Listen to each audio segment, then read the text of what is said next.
Think about it, right? She talks about price gouging.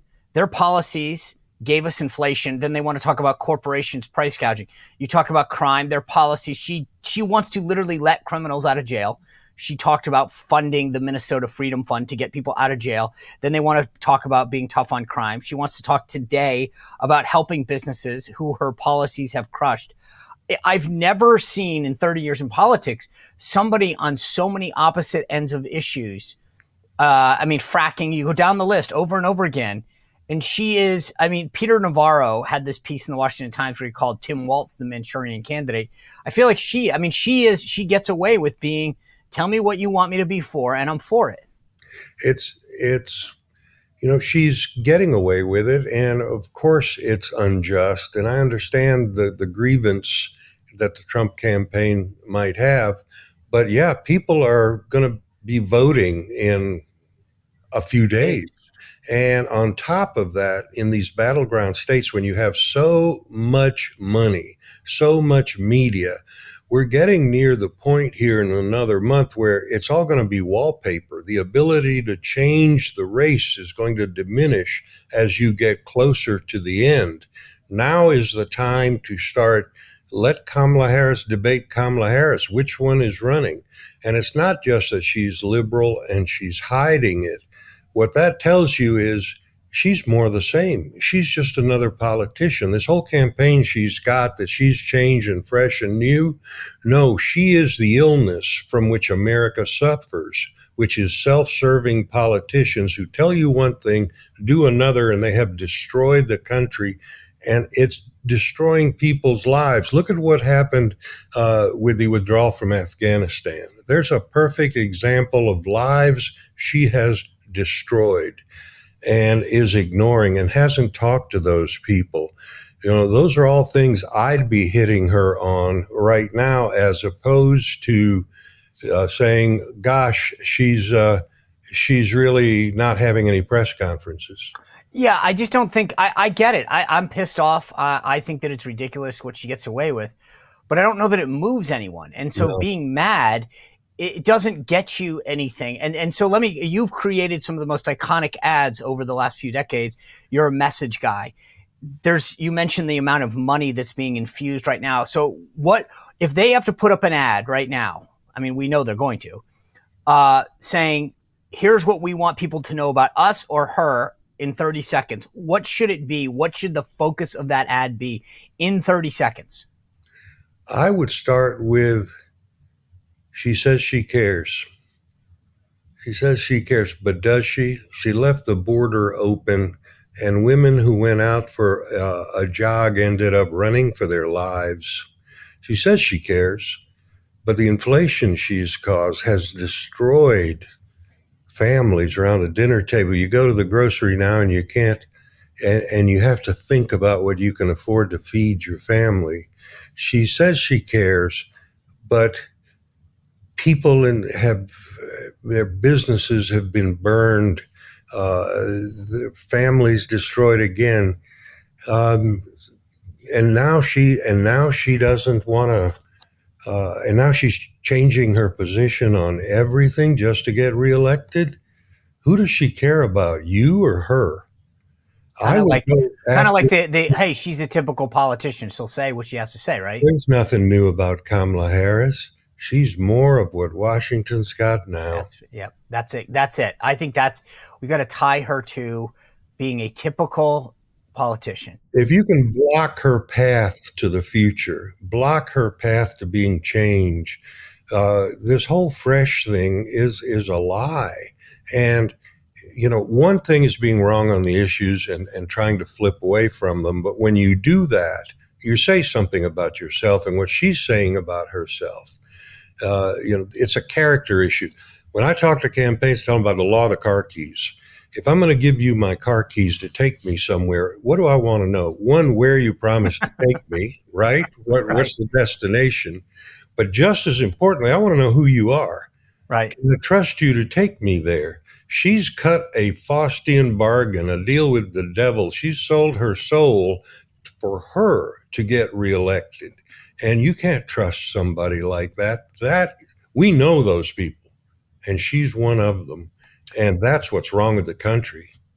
I feel like she's selling us an infomercial. You know, we're buying something that right now at 11 o'clock at night looks really cool. We're gonna get home and it's cheap and Chinese made and gonna fall apart, but it's attractive at the Okay. time. She's telling us what we want to hear. It solves a problem that we think exists, and we're not thinking clearly, and we buy it. Um, I mentioned you're an ad guy. Based on what you've seen so far from both campaigns, how do you rate what they've put out? Well, I think since she is unencumbered by what has been, if you give her credit for uh, understanding that she has to lie about what she has been and what she has believed, then I'd say her ads have been very effective.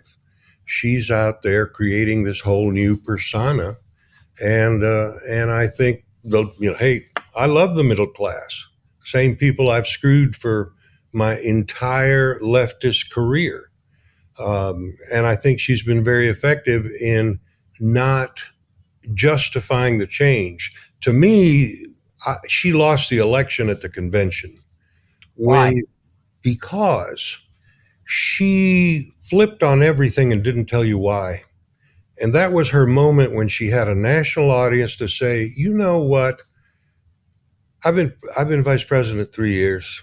I've learned some things. Some of the stuff we've done has just been a little too far out there, and you've told me this, and I heard you. And so, yeah, I've learned, I've grown, and we're going to do a better job. But she didn't do that. So all the change is inauthentic. And if it's inauthentic, it's not believable. And I think that's when she had the moment to evolve as opposed to flip flop. And she blew it. And I think her advisors, her campaign consultants told her, don't worry about it. We don't trust you enough to handle this.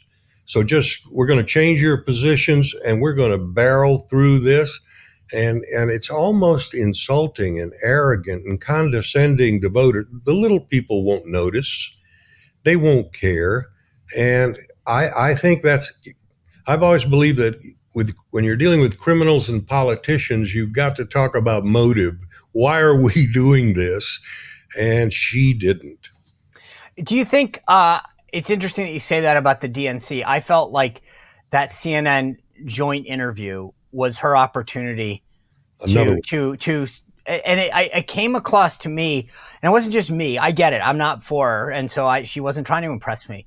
But more people that I heard from said I was willing to give her an opportunity to tell me a little bit more about who she is, and I came away with an ick factor. And I get it why they want to hide her now. And the funny thing is, you mentioned this a minute ago, but Biden got away with the basement strategy because he was able to use COVID.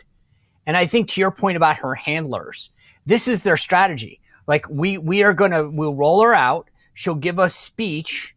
And by the way, we've seen this now that she'll use whatever accent depending on where she is to give the same speech, by the way. And that's what's so funny about this. I've seen now the back to back, but then they pull her back. So you get the impression that she's out there among the people, right? It's not a basement strategy, but she actually never engages with anybody. They roll her out. She says something. She cheers. She has people behind her. She shows them maybe grabbing their hand or something. So it appears as though she's actually glad handing and engaging.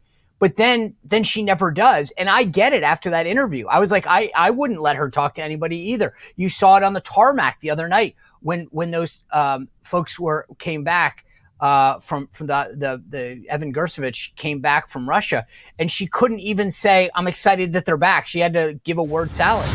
This is just an extraordinary testament to the importance of having a president who understands the power of diplomacy and understands the strength that rests in understanding the significance of diplomacy and strengthening alliances. This is an incredible day. I get it now, but I actually think, to me, the CNN interview was worse than the debate. I think you're right. I think that was her final shot to get out there and justify. Tell us that she's grown and learned something. You know, if say you're a criminal and they caught you and they put you in jail, what do we as citizens of this country want to know about that person before we let them back out on the street? Are they the same person, or have they learned and grown? Well, she's changed all these positions. We want to know if she's learned and grown. Maybe she has one more shot at the debate to do that. But can I ask you this? Why? What I found fascinating is you and I agree on the analysis here, right? Why? And the only thing that I can come to is that, for example, why it's so obvious this, right? I would think you would get points. You come to the CNN interview, you come to the DNC, and you do exactly what Alex is telling right now, which I agree with. Just say, hey, look, I've evolved. I think people give you credit. Wow, you've grown. But why wouldn't you? That's what I think. Because it's not real. Right. Because she doesn't believe that, right? No, that's why. That's the whole thing. It is a fraud. On occasion, truth wins out, even in politics. And in this case, she doesn't believe it is expediency. She is doing this for political purposes. So, and that is coming across. One of the things that I tell campaigns about is another law, the law of the ketchup stain. If I have a big ketchup stain on my shirt and I walk into a room full of people, start talking to them, nobody's going to hear a word I say. Everybody's going to be looking down at the ketchup stain and say, does he know? Maybe he doesn't know. Should we tell him? I don't know. Maybe we should tell him. But if you get out there and say, oh my God, look at this. What a great hamburger that was, huh? God, I'm going to have to get this clean. Then all of a sudden you can engage with people again. You can begin to have a conversation. She's got a ketchup stain. And that's her big flip-flop on all these issues. She needs to say there's a reason for this, but it's not real. And that's why she can't do it. Well, if you enjoyed this content, make sure to like this video, subscribe, and click the notification bell to get more.